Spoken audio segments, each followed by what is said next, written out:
Bismillahir Rahmanir Rahim. Alhamdulillah. Alhamdulillahi Rabbil Alameen. Ashhadu an la ilaha illallah wahdahu la sharika lah. Wa ashhadu anna Muhammadan abduhu wa rasuluh sallallahu alayhi wa sallam. Which means, in the name of Allah, the Beneficent, the Merciful, all praise is due to Allah, the Lord of all the worlds. I bear witness that there is nothing worthy of worship except Allah and Allah alone. And I bear witness that the Prophet Muhammad ibn Abdullah, may the peace and blessings of Allah be upon him, is his last divinely sent messenger and the seal of the prophethood. Ameen. We want to welcome our friends and guests in South Africa, the United States, and around the world to this week's edition of A Conversation with El-Hajj Mauri Saalakhan. I am pleased to be your host, coming to you once again through the Salam Media platform out of Johannesburg, South Africa. Salam Media is an online portal for humanitarian journalism. We don't just report the news, we advise you on what you can do about it. Today's program is a one-on-one with a very special guest. Our topic for discussion will be the freedom of oppression in France. France has a long history with Islam and Muslims that many of its flag-waving patriots would rather forget. Why? Because the disturbing residue of this sordid history is still with us today. Anti-Islam, anti-Muslim bigotry and oppression are going on right now in France in the name of freedom. And for this reason, today we would like to wade into the hornet's nest, to explore the roots of this ongoing conflict and to examine the reasons why. What are its roots and what can be done about it? I couldn't think of a better guest to have for this conversation than a Muslim scholar who has been targeted by the French establishment for many years himself. Dr. Tariq Ramadan has taught as a professor of contemporary Islamic studies at Oxford University, teaching in the two faculties of Oriental Studies and Theology and Religion. He has also been a senior research fellow and governing body fellow at St. Antony's College at the University of Oxford, and a senior research fellow at Doshisha University in Kyoto, Japan. He has been a visiting professor at the College of Islamic Studies, Hamad bin Khalifa University in Doha, Qatar, director of the Research Center for Islamic Legislation and Ethics at Doha, Qatar. He has also served as president of the think tank known as the European Muslim Network in Brussels. He is a member of the International Union of Muslim Scholars. Dr. Ramadan holds a master's in philosophy and French literature and a PhD in Arabic and Islamic studies from the University of Geneva. In Cairo, Egypt, he received one-on-one intensive training in classic Islamic scholarship from El-Azhar University. He has an ijazat he has teaching licenses in 7 disciplines.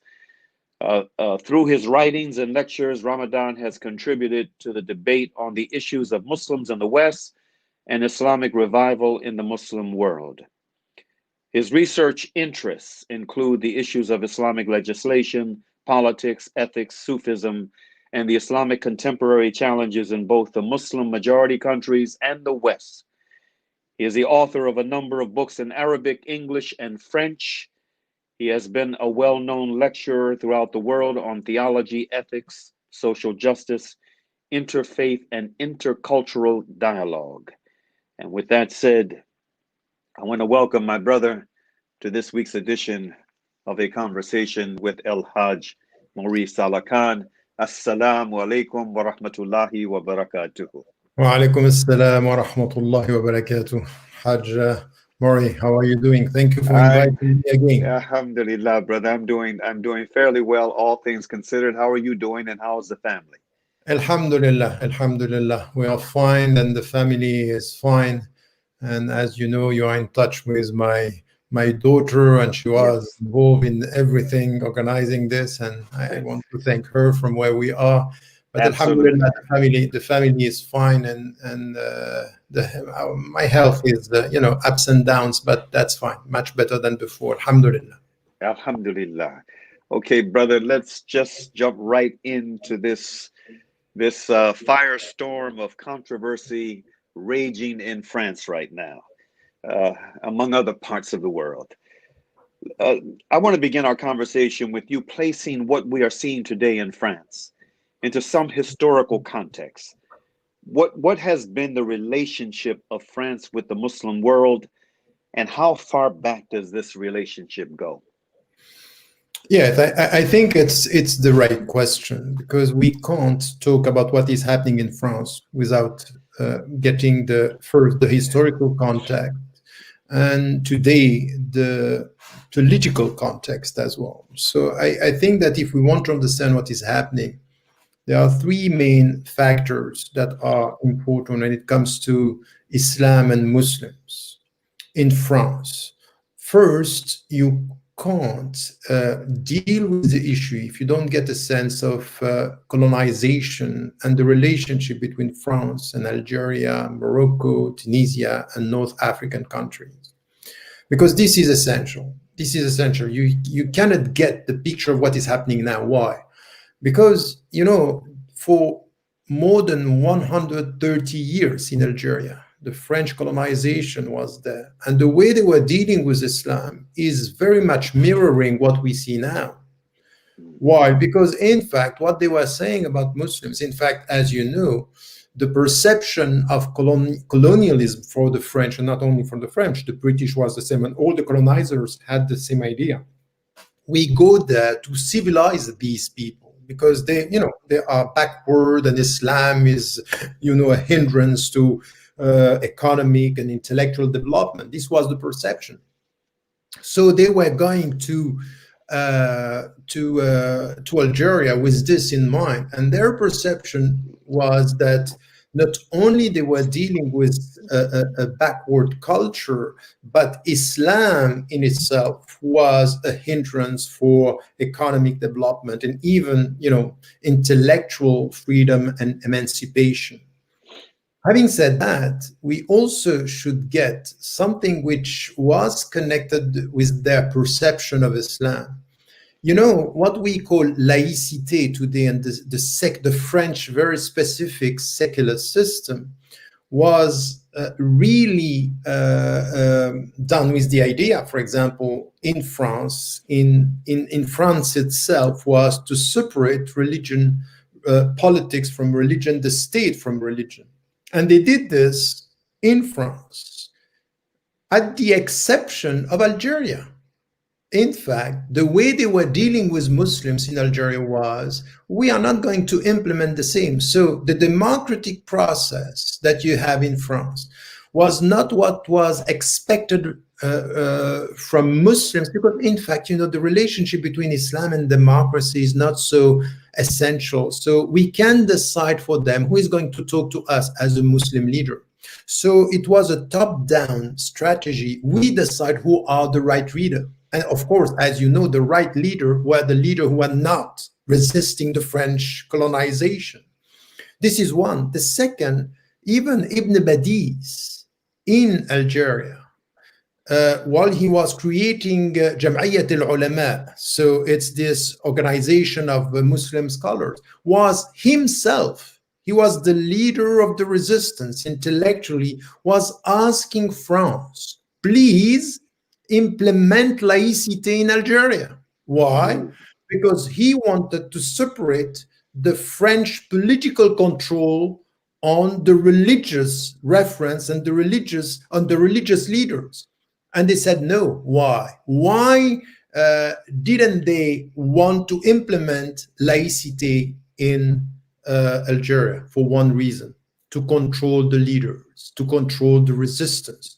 So get this, because this second point is essential when it comes to what we are dealing with today. And the third, by the way, that we also need to get from the very beginning is the perception that Islam in itself, as a religion, has a problem with modernity.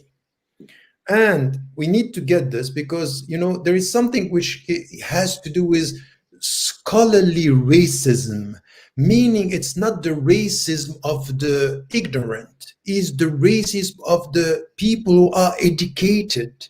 Like Renan, for example, who had a discussion with El-Avrani.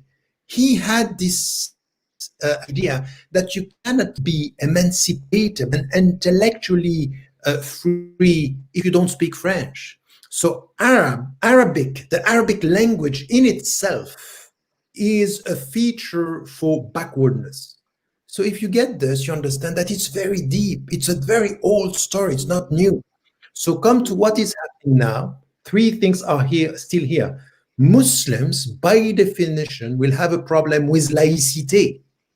Second, Muslims don't need, a bottom-up way of organizing themselves. Let us decide for them the way and who is going to talk to us. And the third, it's all about controlling them. Because what we are saying as Muslims in Europe, we don't have a problem with laicity and the secular system. That's fine with us. If and only if you implement the system on an equal basis for all of us, all the citizens, not a very specific way with the Muslims, as you did during, colonization in Algeria, in North African countries. Mm-hmm. What is the percentage of the population of Muslims in France today? So that's a good question, because nobody can tell you, because there is no, in the way they are dealing with, they don't want to know about your religious affiliation. So you are considered as a citizen. So there is no figures, nothing. Approximately, they are talking, for almost 20 years, they were saying between 4 and 5. Now they are acknowledging it's more than 6. And it might be that it's even more than 8, meaning that it's more than 10% of the French population. And the majority of them are French Muslims. So what it means here is that they are not resident. They are French Muslims. French meaning they have the citizenship and they are Muslim at the same time, which is completely new. In fact, that's the point. That's exactly the point. Yesterday when they were talking about Muslims, it was first generation of people, that we put outside the city, in the suburbs. They were among themselves. They were not mixing with the society, and that was fine. Now what is happening is that the sons and the daughters of this first generation, and what we are reaching the 5th generation, are now more visible. And it's because they are more visible that they have the impression, they don't want to integrate. That's the opposite. The fact that they are visible is the way for you to get it, that they are part of the society and they are everywhere now. So it's the other way around. And it's exactly what, a sociologist, Jocelyn Cesari, was saying. There is a misunderstanding in the whole issue, because the perception in France is that when you start building a mosque for the French psyche, it's as if it means that you don't want to integrate. You want to be on your own. And she was saying it's exactly the opposite. To build a mosque means we are at home. So we want to stay, we want to mix, we want to be part of the society. So the signal of your presence with mosques is for this, majority non-Muslim society. In France, it's not the same in the United States, it's not the same in many Anglo-Saxon countries, is, okay, why do you build a mosque? Just to feel at home. We want to feel at home. It's not a signal that we don't want to stay, it's the opposite. Mm-hmm. Tell me this,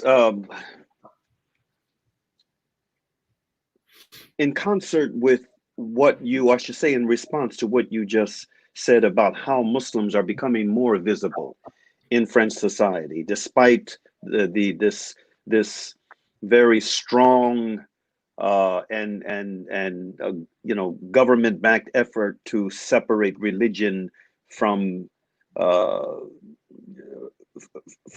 rest of societal life. It just came to my attention just recently that in the land of freedom, you may lose the freedom to choose your own doctor. if I understand correctly, there is proposed legislation in the French pipeline to punish citizens who insist on having a doctor of the same sex. Is this true? And if it is this primarily being directed at the Muslim population, do you think? I think that, you know, we have to be fair, and at the same time, we have to be clear. Uh-huh. When it comes to be fair, I think that, as we said at the beginning with your question about history, we have to put things into context because, you know, France doesn't only have a problem with Islam. France has a problem with religions. And it didn't Across the start board. exactly. It didn't start with Islam. It started with Catholicism because Okay. the laicity was in fact a way to deal with the power of the Pope, just to, you know, circumscribe his power in order for the state to be independent. This is one. The second, it also happened with the Jews and it happened with the Protestants. So this perception that religions are putting, you know, the autonomy of the public and political spheres at risk. It's not only with Islam. So we need to get this. Okay. Because you are dealing with a perception which is completely different from what you have in South Africa or in the United States of America, where religion, the only fact, for example, that you can think of religious leaders promoting social solidarity, you know, the whole thing of Martin Luther King and all this, you know, religious organizations is perceived as against the very autonomy of the French or the unity of the Republic. So it's a perception that at the end, religions, yes, should be separated, but at the same time, there is a danger in anything which has to do with religion. So this is the climate within which we are navigating as Muslims.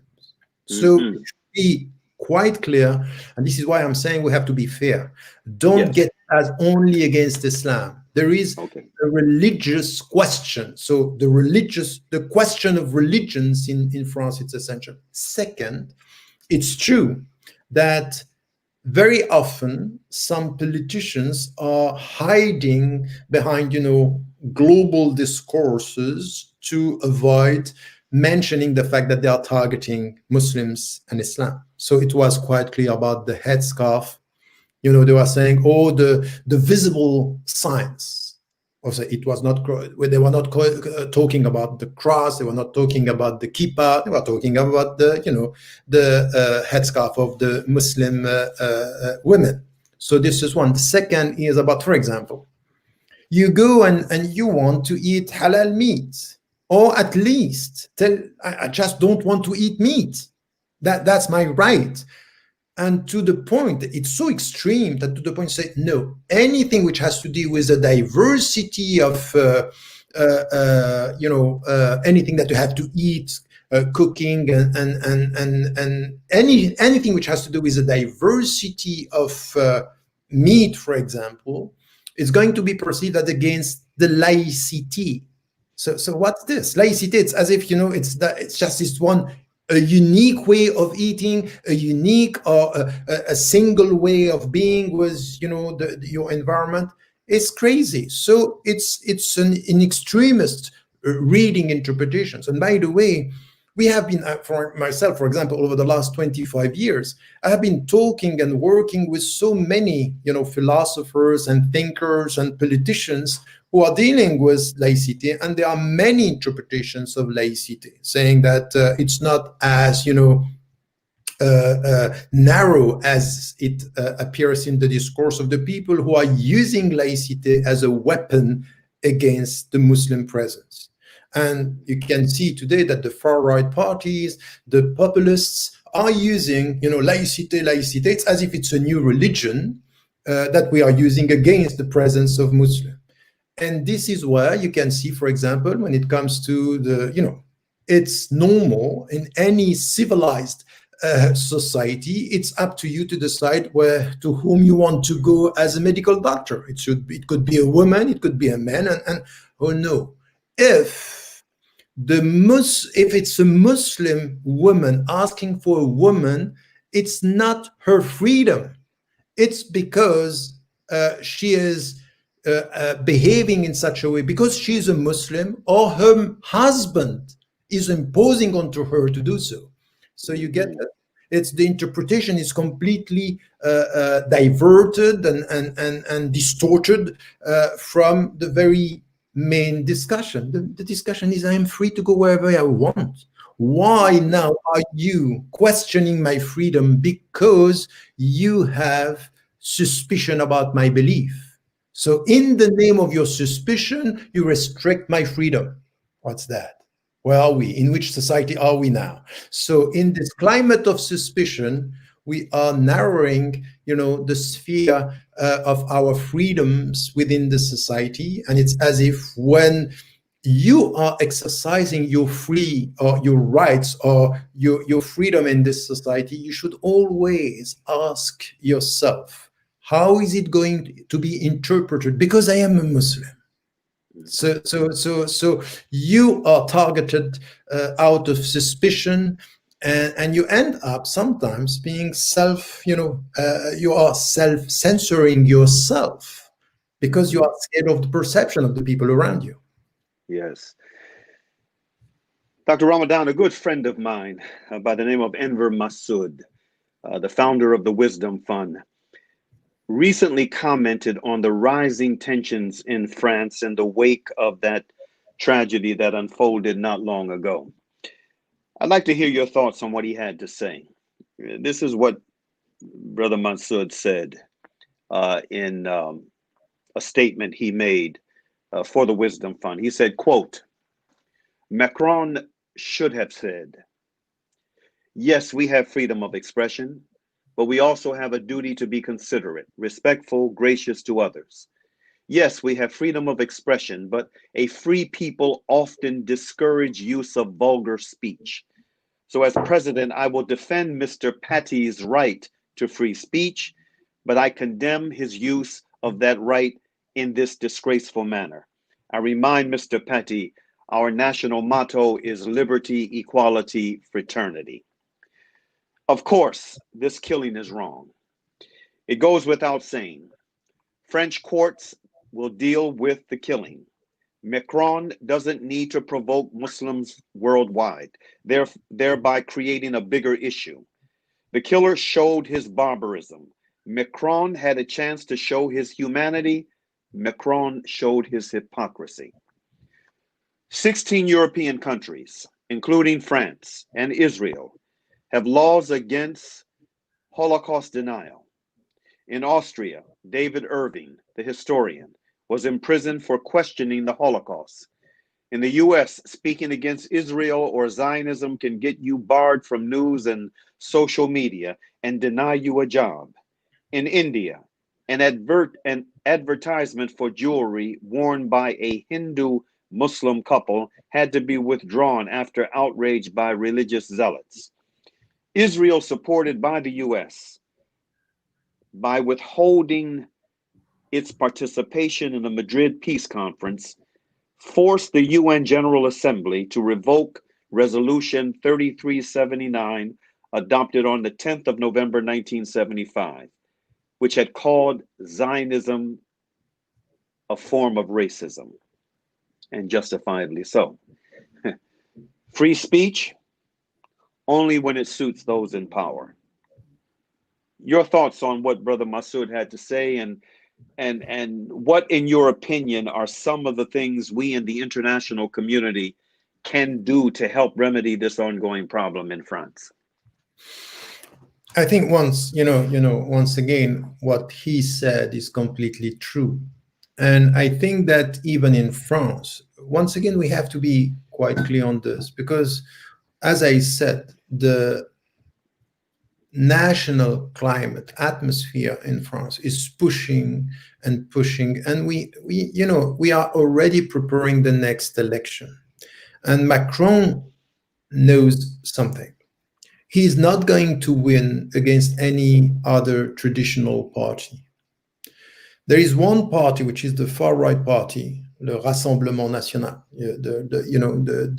which is the former Front National. It's the National Front. These are the far right party, and he understands now, and he is pushed from behind by many political forces, telling him the only way for you to win the next election is to create this political climate where you are only going to face Marine Le Pen. Why?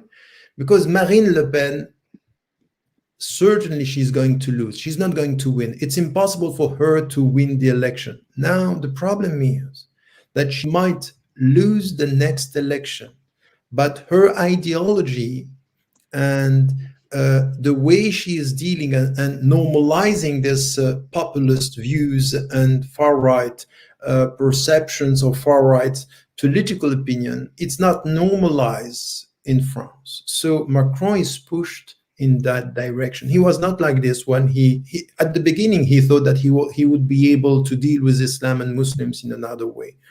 This is why what he said recently, it's, revealing the very political climate. And the very political climate, it's not about, nuanced position.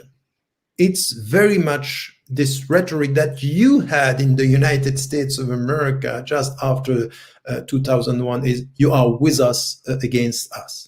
So meaning now, if you come and say, you know what, yes, we are for freedom of expression, but freedom of expression, as our brother was saying, but also like, for example, Trudeau was saying in Canada, he said exactly the same. He said, you are free to speak, but you have the responsibility to use your freedom in a wise way, because you are dealing with people of other faiths, you are dealing with sensitivities, you are dealing with, spiritual matters. And it matters that you have to be very cautious not to hurt the people with this. And in our tradition, لا تسبوا الذين يدعون من دون الله. So we know from within our traditions that we don't have to insult the people who and the believing what the people are believing in order not to hurt them, because at the end they will do the same to you. So you have the responsibility to avoid it, and you have the responsibility to avoid the consequences of it. So this is something which is a wise position. This is not what is happening in France now. It's in the name of freedom of expression. You have to go as far as you can, to the point that it's vulgar, to the point that how come a teacher, and we, as you said, and as he said, we have to condemn what happened to the teacher. At the same time, we have to say that we can be hurt to see that he showed such vulgar cartoons to young boys and girls, reaching not more than 11 years old. This is what it is.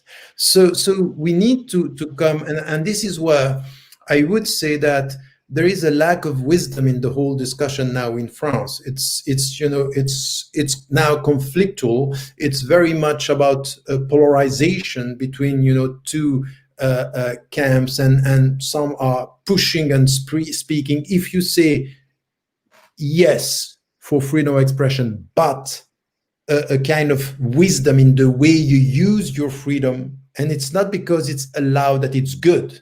Of course, it's allowed to insult, but it's not good. So we are here for the good. We are not only here for my rights, my rights, my rights. So this wise discourse, this is where, as I would say that in time of tensions and pressure, it's important for us to ask ourselves, as American, European, French, or whatever Muslim citizens, what is our contribution in the debate? So to keep on repeating it's wrong and you are insulting us, it's not enough. This is where we have to come with something which is a moral standpoint, where whatever you say about us, whatever you are, whatever is the way you deal with freedom of expression, our contribution to the debate is three things. Yes, we are and we want freedom of expression. And by the way, we don't want it only in France or in the UK or in the United States, you want you, our fellow citizens, to be with us, saying that we want freedom of expression in every single country in the world. We want you to be with us when it has to do with China, when it has to do with everywhere in the world, with the dictatorships in Egypt, for example, or in African countries, with no selection. Don't come to tell us you are for freedom of expression and you keep quiet when it has to do with Gulf states or it has to do with China, because their market and their money make you shut up when it comes to the true discussion. This is one. So our moral standpoint here, our presence in the West is yes for freedom expression everywhere for everybody. Even if there are opponents in some Muslim majority countries you don't like, we're not asking you to support the people you like. You support freedom of expression even if you don't like them. Because at the end of the day, any political activist who is in jail because of his or her thought is wrong, period. That's one. Second, which is also important in our way of dealing with freedom of expression in the West, is to say, yes, if you want freedom of expression, it has to be on equal footing. So now tell us, are we or do we have the right to speak about everything?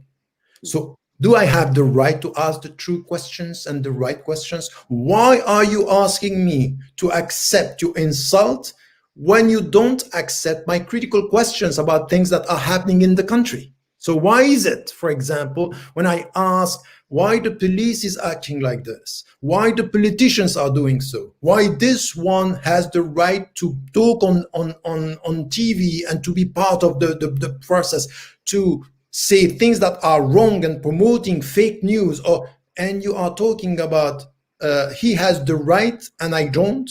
So if we talk about freedom of expression within the country, it has to be on based on equality. And the last thing that and this is also something which is important. Let us, I belong to my principles first. I don't belong only to a country. So yes, I'm French, I'm Swiss, I am an American, but I want to deal with principles. And here we have to say, okay, freedom of expression everywhere and to everybody. Second, in this country, it has to do with equality and justice. So if I ask a question, how is it, for example, and I am a good example, for the last 25 years, you talk about freedom of expression, how is it? Why is it that over the last 25 years, I was not able to talk in one French university? Mm-hmm. And you talk about freedom of expression, how come? Mm-hmm. How come you are talking, when I come we have a venue, you send intelligence to tell them, be careful, you have to avoid and you have to cancel the meeting? Why? Is this freedom of expression? So there is a freedom of expression for the white middle class and the people that you like, and not for the others. Why? And are we saying something which is illegal? So this is the second.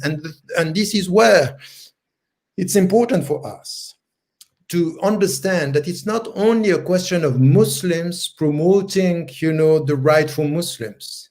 Our moral position in the West is to say equality for all. African American, Black people, poor people. Let us come to the real issue and to understand that if we talk only about Islam, it's wrong. But if we put Islam and Muslim within the big picture, this is where we are going to be hurt. And the last thing is to keep on saying, whatever you say, whatever you do, you know what? We are following an example. We are following the messenger, the prophet, peace be upon him. And what we got from him is, when you insult me, I smile. And if you want to attack me, I say peace. Because the only thing that I want in this society is, yes, freedom, but I want dignity. And if in the name of freedom, you are ending up being undignified human being to the point that you are ready to dehumanize me, I'm not going to follow. I stand and I will be an example within this society. So avoiding, insult, emotional reactions, and to come to this. So I think that we have to think about our contribution in this discussion. Our way of responding will be the greatest example and the greatest teaching we can give to the people. And this is what, just one example. When it started with the cartoons in Denmark, I was there, and the young wanted to fight and to even they were ready to go for a demonstration. My answer to this was to write a book about the Prophet Salam. In the footsteps of the Prophet was the reaction to Hmm. what happened in Denmark. Just to say, Okay. you want to know about the Prophet Salam? Here we are. We are not going to insult. We are not going to react. You know who published the book in Denmark? The very newspapers which, in fact, started the cartoon discussion and the Is that right? cartoon. So I think that we That's have we interesting. have to get this right Interesting. in our way of promoting something. And I would say to Muslims today, please, please don't think of yourself as victims, but think of yourself as models. Don't think as being people targeted. Yes, you are targeted. Now, how do you get out of this? By repeating that you are victims, by repeating that you are targets, or by transforming the fact that you are victims into you might want me to be a victim. And you know what? I'm trying to be a teacher. That's the Hmm. way forward. You mentioned the upcoming French elections. When is the next presidential election in France, and has the political climate in the U.S. influenced the climate in France, uh, in your opinion, to a large extent? It's in 22 that we have the next election, All right, 22. May 22. Yes. So now the situation in France, it's very difficult for many reasons. First, because over the last year we had a social movement that was targeting the governments and very much opposing the government for 10 years, almost paralyzing the society for the economic reality of the country for almost 10 months. And then the COVID-19 came, and it's very difficult. And it's Yeah. quite clear that what I call the political strategic distraction coming from the government. Let us talk about Muslims. Let us talk about Islam. Let us talk about laicity in order to avoid talking about social issues and social problems and education and even the health system, which is very much in danger with what is happening with the pandemic. So yes, in fact, what is happening in the United States had an impact. But let us think about it the other way around. You know, 15 years ago, when I was coming to the United States of America and giving lectures there, I was not aware, or I was not predicting or envisaging that something like what is happening in France will happen in the United States of America. Before 2001, it was quite different. And my perception was, so it was more than 19 years ago and then suddenly, this discussion that we had in Europe about the fact that the Muslims are now silently colonizing Europe, this old Arabia coming from these people saying, be careful, because now Europe is just under a Muslim colonization, is silent, is legal, and it's dangerous. So what happened in 2001 and what we got over the last years, even with Trump, and by the way, be careful just not to separate Trump from the or the American context, because it's coming once again from very far. He's just more visible and more vocal in the way he's saying things that we saw in policies and in way of dealing with Muslims over the last 20 years. And it started, of course, even before 2001. But after 2001, the Patriot Act, the Homeland Security, all what we had afterward it's a long run strategy also to stigmatize and to control the Muslim and to put them to monitor them. So all this that we had in the United States of America, plus the political discourse that we had on Muslims, that they are, a practicing Muslim should be a suspected Muslim, because practicing it's too much. Practicing means that you are serious about your religion and you take your religion seriously. And then your way of talking about international issues. You should not talk about what is happening in the Middle East. We should not talk about what is happening around the world. So all this is mirroring what we have now in Europe and what we had in Europe before. So it's like a pendulum. It started in Europe. It came to the United States of America. It's coming back.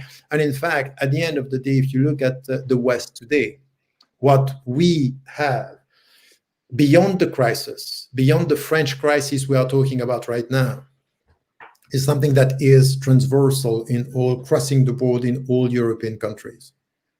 To the exception of one or two who are dealing differently, but anything could happen. But it's quite clear that in Canada today, things are a bit different from what we had in the United States of America.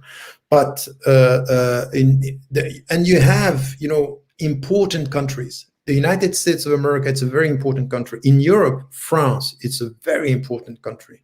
Because at the end, as to the Muslim community, this is the biggest Muslim community in the West. In percentage, if you look at what is happening, it's even more than the States.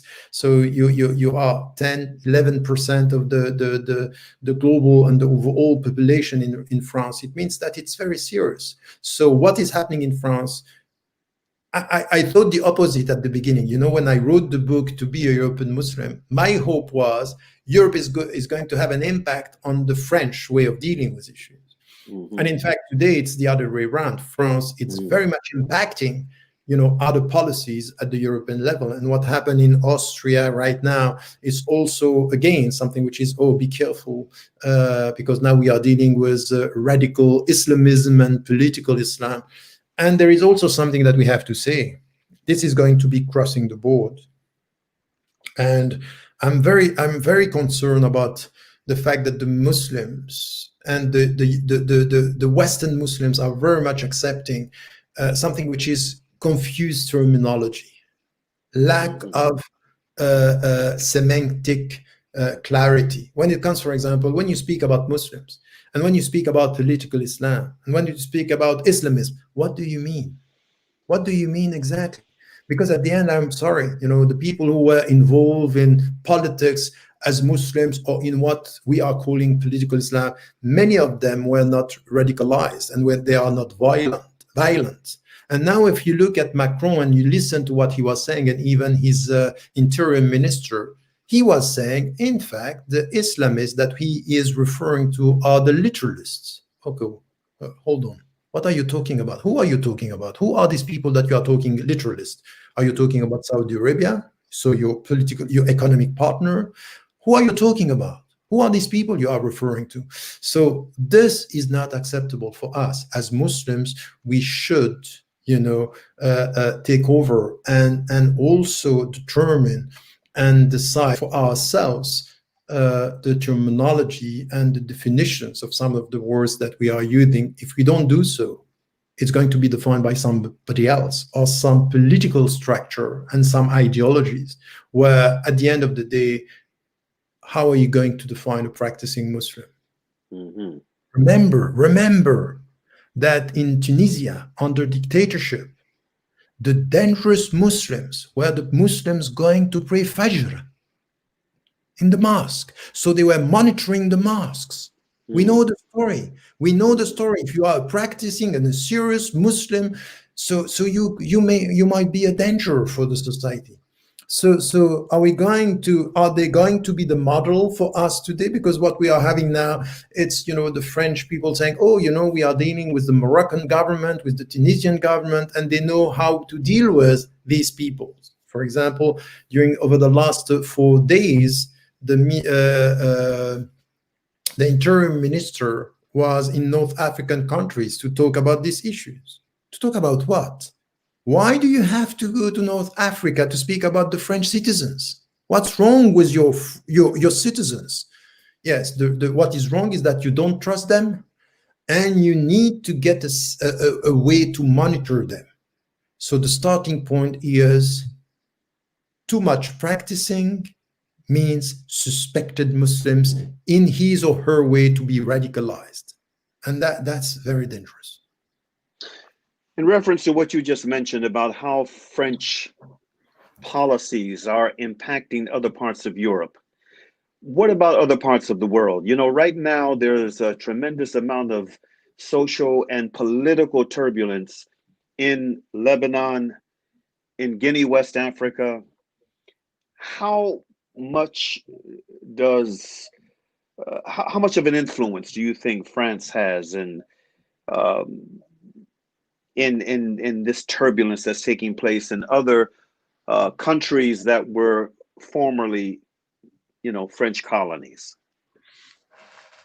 Now, the French influence, there was a way of talking about the French presence or the French influence in Africa. It was called France Afrique, France Hmm. Afrique, Right, African policy. right, right. So this is a very old story, and we were told that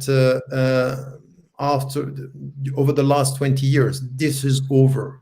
France is not so much involved, not the same way. What is true that we know today is that there are new players. Of course, the United States of America are still very much playing a very important economic, political, ideological role in Africa. The new player that we cannot avoid and we have to get it right is China. Right. China is very much involved in Africa, and the one that we are not talking about, who is very active, and the state is very active with many different interests to protect, is Israel. So you have new players in Africa. Hmm. Now the French are here. They lost ground, and still they are very much involved, and especially in the French-speaking African countries. Hmm. Very much so, and what you were referring to. Now, they are very much involved. And for example, they were dealing with Morocco in order to train the imams in all what we call la sous-région. So it's a sub-African, sub-Saharan countries. So it's Senegal, it's Mali, it's Niger. All these countries were, in fact, asked to have the imams within an organization where they were going to be trained by Morocco. By the way, remember as well that France had an agreement with Morocco to send some of the French imams to be trained in Morocco. It's as if in Morocco you have the right way of teaching Islam. Hmm. So as to Islam, and yeah, I had many brothers, ulama and ai that I was working with. They were telling me we go to Morocco and we have a discussion there. France is very much involved.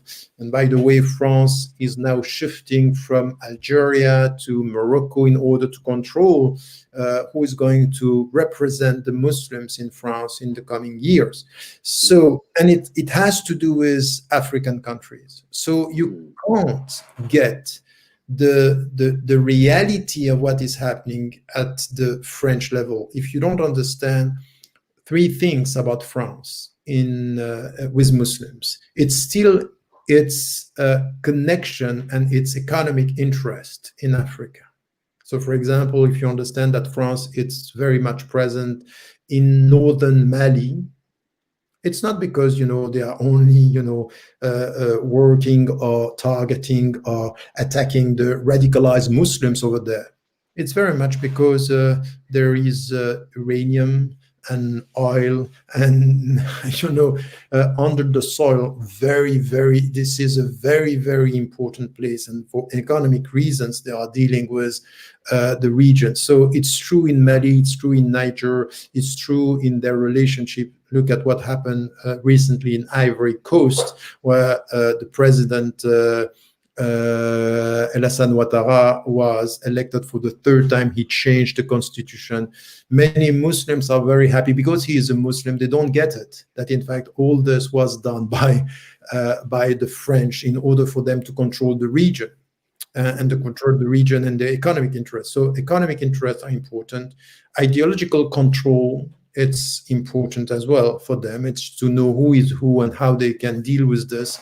And once again, understanding that when it comes to migrations and when it comes to the reality of the countries in Africa, they still want to control everything. So, and they are still in control, even though at the same time they are in competition with China and with the United States of America, who is going to, to take over and to keep the economic interest.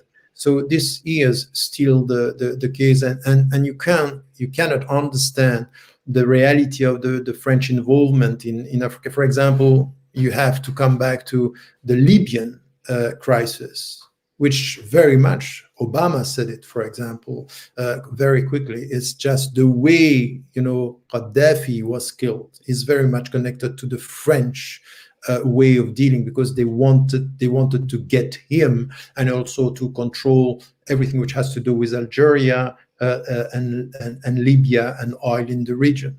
So you can't just talk about the Muslims and Western Muslims should learn history, geopolitical realities, and political strategies, to understand that sometimes the people are talking about your religion, but they mean their interests. So they have something else in mind, and we respond as Muslims and we say, okay, what are you talking about when it comes to radicals? And we understand that if the definition that we have today about radicals is the one used by the French, the first that they have to cut link with would be Saudi Arabia, but they're not going to do so. Okay, Dr. Ramadan, we are in the final minutes of this broadcast, this conversation of ours, and I've enjoyed it very much. I would be remiss to end this conversation without asking you where things are right now with your case, with your situation. Close to 200,000 folks from all over the world have signed the change.org petition on your behalf, in your defense. Where are things right now with you, with your case? Yes, thank you for asking the question. I just want our viewers and followers to get it. This discussion about the crisis and what is done and targeting Muslims, I said it from the very beginning. I'm going to be the first and others are following. And you have to keep this in the big picture. The perception that I was very much involved in, promoting a right understanding of Islam, asking for equal rights, and saying we are not going to be less Muslims in order to be more French and Europeans. We are both, period. And of course, this is not the discourse that they wanted, and they tried to find it. Now, after 3 years of this, proceedings and everything, we get it. We are reaching now the reality of what I said from the very beginning, and it's coming in the case now.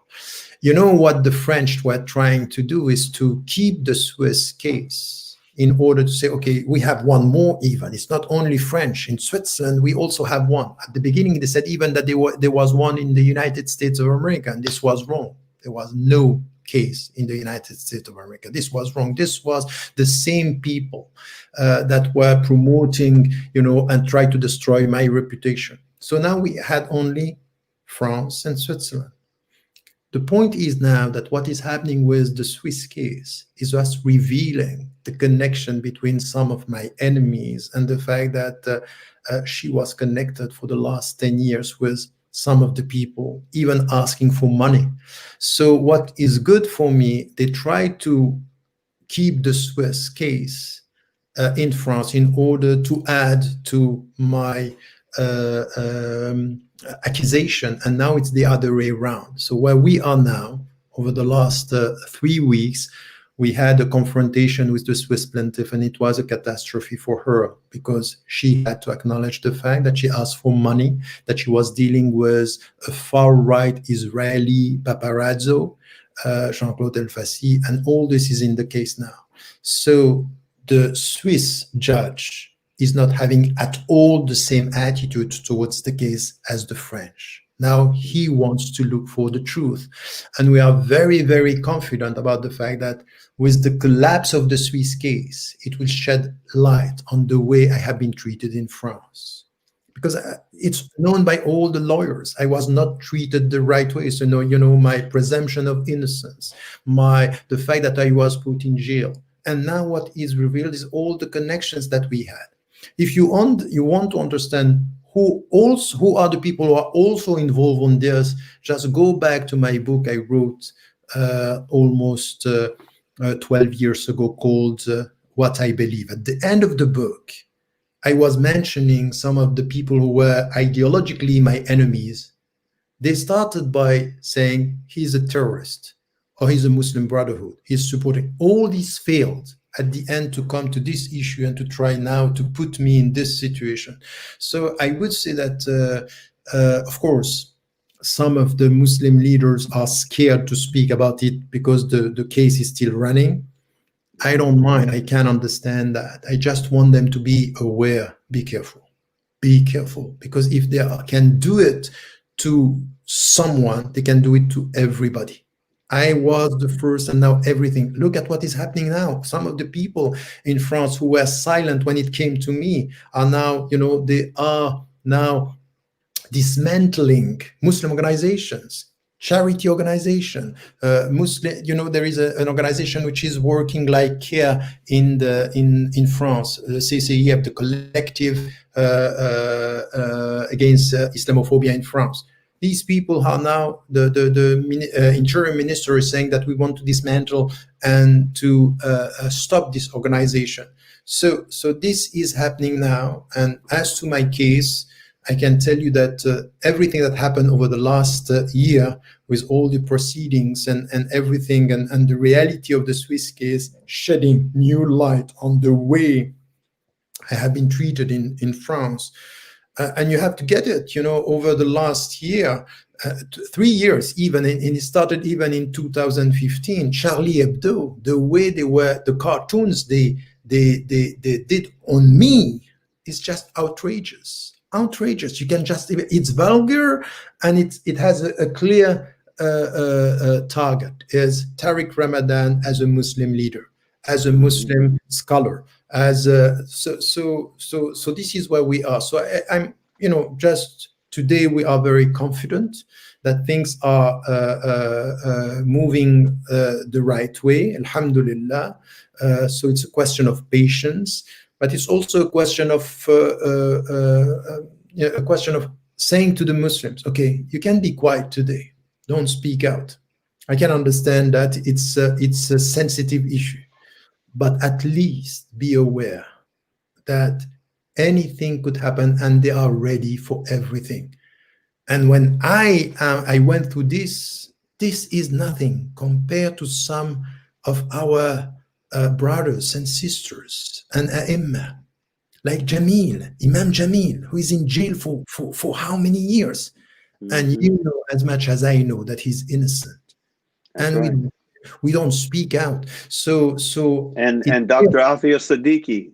Exactly, because we talked about Ramadan. Exactly. Yeah. So I think that as to my case, I'm okay. Don't speak if you cannot speak, but we have to get it. That our silence when it comes to innocent people targeted, because the judges in France, they know as much as you know, and as I know that I'm innocent. They know that I'm innocent. They don't care. In fact, the point is destroy a reputation or destroy a life.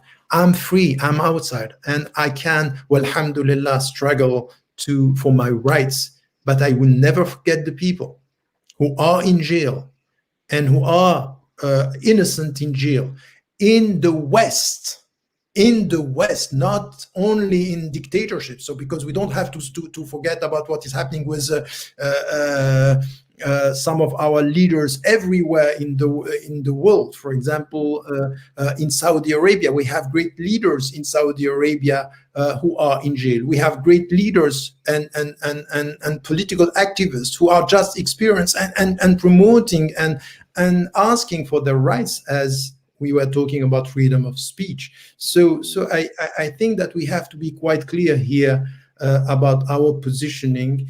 And my take on this is just to remind myself and to remind my brothers and sisters in humanity and in Islam, don't be silent. Don't be silent.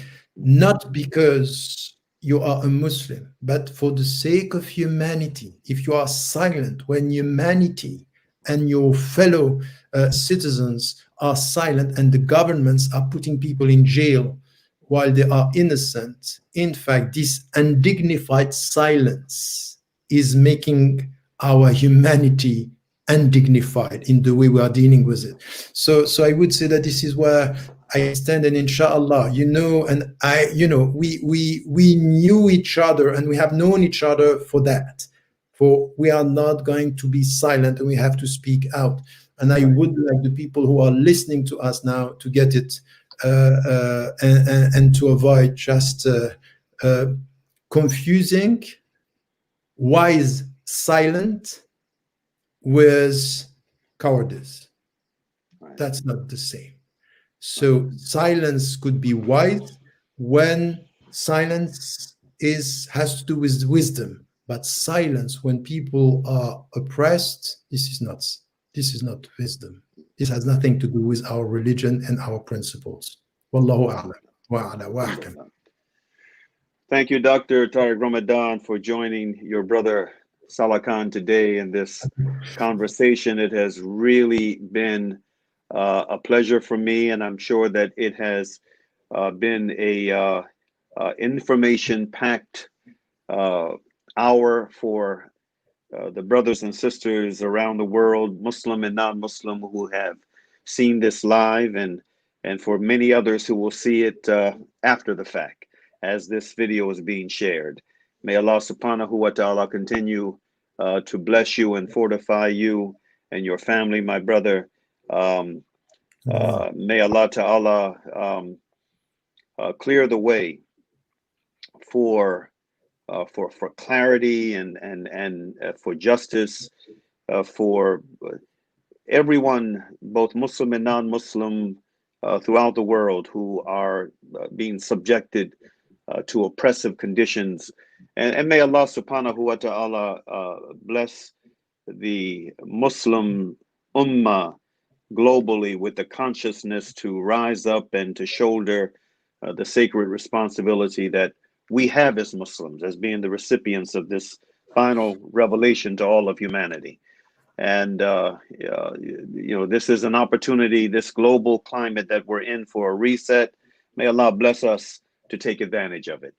I'd like to end.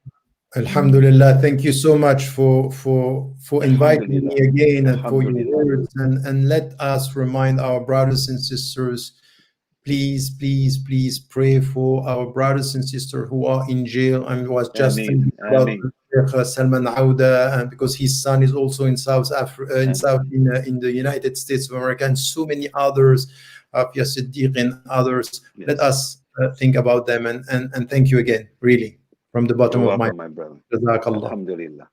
And we close Bismillahir Rahmanir Rahim wal Asr. Innal insana lafi khusr. إلا الذين آمنوا وعملوا الصالحات وتواصوا بالحق وتواصوا بالصبر. السلام عليكم ورحمة الله وبركاته. وعليكم السلام ورحمة الله وبركاته. جزاك الله.